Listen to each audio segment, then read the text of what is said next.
What if a simple flight turned into a moment that would shake two nations? A quiet passenger, a powerful CEO, and a landing that would redefine dignity in Africa. The sun was barely rising over the airport. The air was cool, almost serene. Inside the terminal, Moussa Diallo waited silently at gate 18. No suit, no entourage, no luxury accessories. To anyone watching, he looked like just another traveler heading home. But Moussa was far from ordinary. He was the sitting president of a West African nation, a leader known for humility and closeness to the people. He always traveled discreetly, no guards, no fanfare, no press. That was his way. On this journey, he had just completed delicate negotiations in Europe about trade, sovereignty, and the future of Africa. But in truth, none of that mattered now. The only thing on his mind was returning home. As he boarded the flight bound for Dakar, he smiled warmly at the boarding agent. "Good morning, how are you?" he asked gently.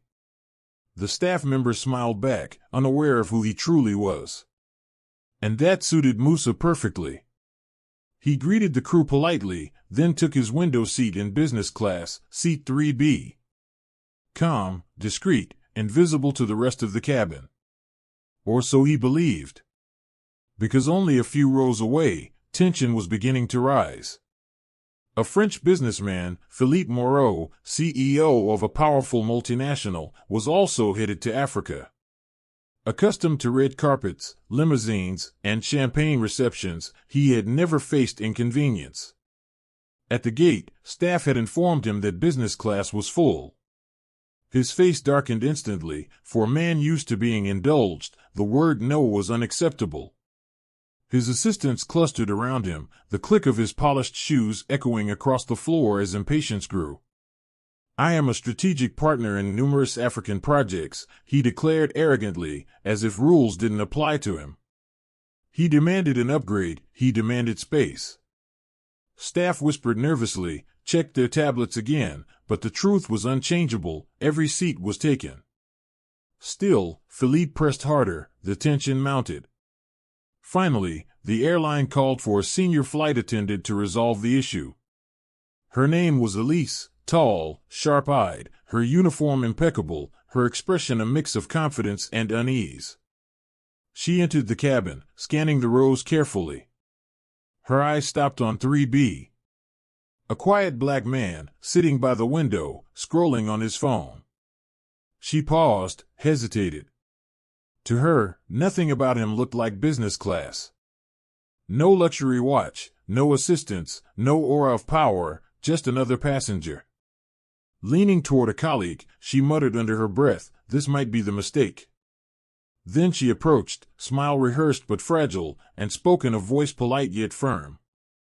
"Sir, may I see your boarding pass, please?" Moussa looked up calmly, nodded, and handed her the ticket. The storm was only beginning. Have you ever experienced something like this? Let us know in the comments, and tell us where you're watching from. Elise studied him carefully, her eyes flicking from the ticket to his face.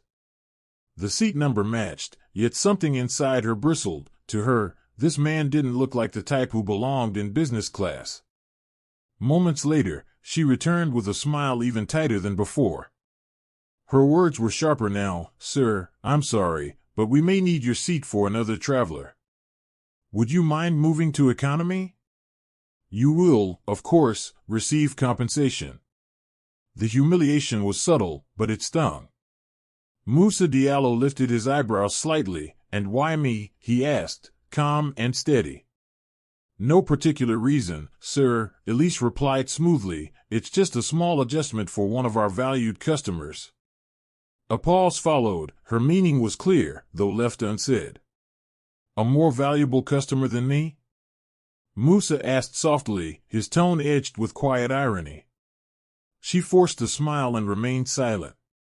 Around them, passengers began to glance up from newspapers and laptops. Something felt wrong, but no one intervened. The silence was heavy, waiting to break. Moussa leaned back into his seat, folded his hands, and declared quietly, "I will not leave my seat." Elise froze, unsettled. A refusal like that, especially from a man like him, was not what she expected. And the tension in the cabin began to grow. Trying again, she sharpened her tone. "Sir, I must insist. It is for operational reasons." But Mousa's gaze didn't waver. "If it truly is operational, then why am I the only one asked to move?" Her face stiffened. She hadn't expected such composed resistance. And now, the eyes of business class were all on her. At the door, Philippe Moreau lingered impatiently, waiting for his place. Elise hurried to the cockpit, whispered to the captain, then returned, visibly more determined. This time she did not go back to Moussa. Instead, she approached another black passenger, then another. Each time, her request was the same, a downgrade to economy. That was her second mistake. The pattern was undeniable. And the cabin grew colder, the silence sharper. Moussa sat motionless, watching. The insult didn't spark rage, it sharpened his focus. Every detail, every word, he recorded in silence. A young African man looked stunned as Elise pointed to his seat. "Sir, we'll need to move you to economy." "Why me?" he asked quietly. Elise didn't answer, she simply held out her hand for his ticket. It was then Moussa rose slowly from his seat. His voice wasn't loud, but it carried weight. "Enough. You are making decisions based on skin color, not tickets. That is discrimination." The word struck like a thunderclap. For a moment, the entire cabin froze. And the storm that had been building was finally breaking. She turned away, her jaw tight, whispering in French, "These people, always looking for trouble." Her words lingered like poison in the air. At last, Philippe Moreau was ushered on board. Elise's smile widened theatrically as she offered him a glass of champagne. "We're arranging the seats for you, sir," she said with exaggerated courtesy. Meanwhile, Moussa Diallo remained calm in his seat, fastening his belt, hand resting lightly on the armrest. He didn't need to argue, he knew the truth would reveal itself. And soon, it would. Philippe swept into business class like a king reclaiming his throne. He passed Moussa without a glance. Elise hovered, adjusting his seat, handing him a towel, refilling his glass. The message was clear: you are important, the other is not. The aircraft taxied, then rose into the sky. It left European soil, carrying a moment that would soon shake two nations. The cabin seemed calm, seatbelt signs off, passengers settling in. But beneath the surface, tension coiled, waiting to snap. Moussa sat still, composed, revealing nothing. No anger, no complaints, no calls to the crew, like a man watching a film whose ending he already knew. Elise avoided his gaze, though unease stirred inside her. Something about him unsettled her deeply, yet she forced herself to ignore it. Midway through the flight, she returned with a tight smile. "Would you care for something to drink, sir?" Moussa looked up, eyes steady. "Water will be fine," he replied. She fetched it quickly, retreating without apology. No respect, no acknowledgement, just silence. For Philippe, it was the opposite. Elise laughed at his remarks, leaned in close, asking eagerly about his ventures. He boasted, "Senegal is fortunate to have us. We bring order where there is none." His arrogance filled the cabin. Elise chuckled, blind to the irony. 2 rows away sat the very president of that land. A woman in her 40s, a nurse bound for St. Louis, shook her head. Leaning to her neighbor, she whispered, "That man is our president. They don't even realize who they're insulting." Her neighbor's eyes widened, but silence ruled. Moussa never sought attention, and no one dared break the fragile stillness. Time passed, the lights dimmed, passengers drifted into sleep. Moussa stayed awake, eyes fixed on the clouds. He wasn't angry, he was waiting. And that patience would soon make history. As the plane began its descent, cabin lights brightened. The captain's voice echoed in French, then English. Passengers stirred, fastening belts. Elise walked down the aisle, tablet in hand, smiling sweetly at Philippe.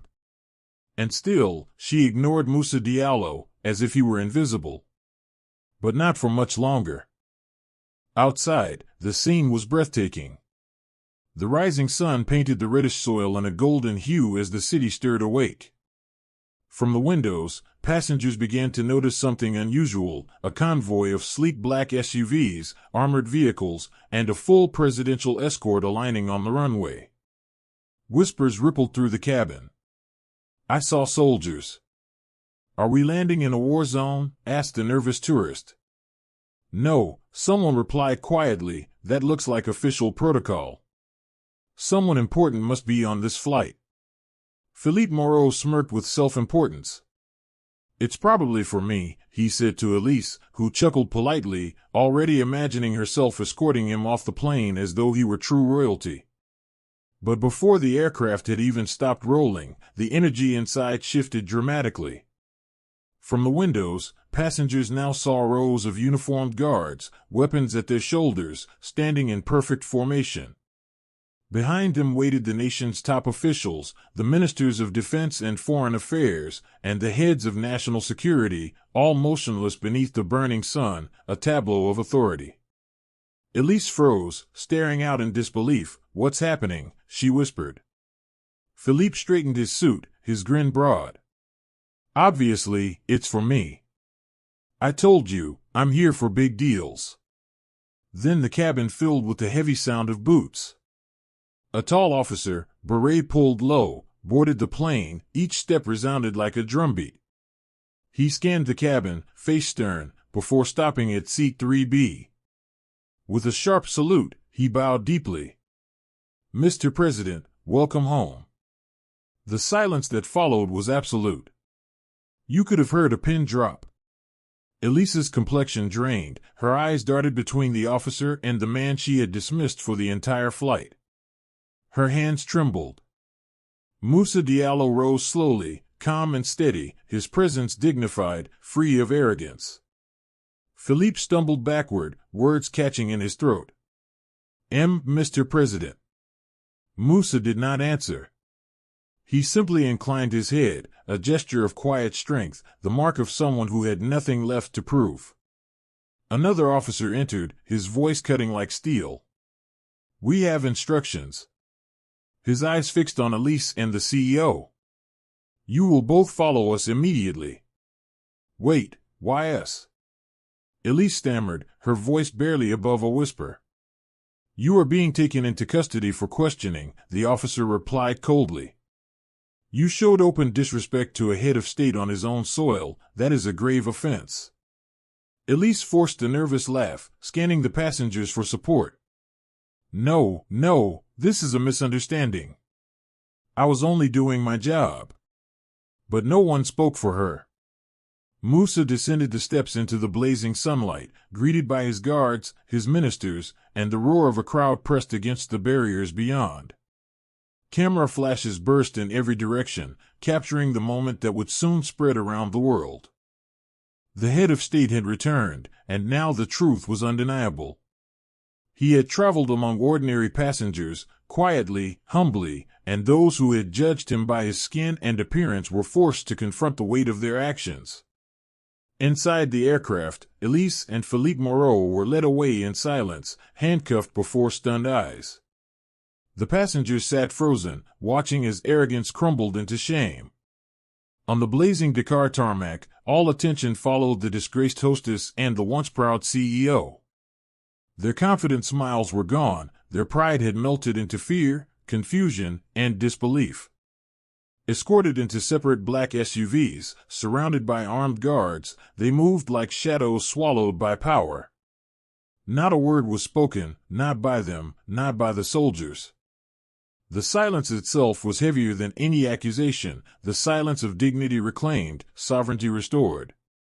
In the arrivals hall, President Moussa Diallo faced a small circle of journalists.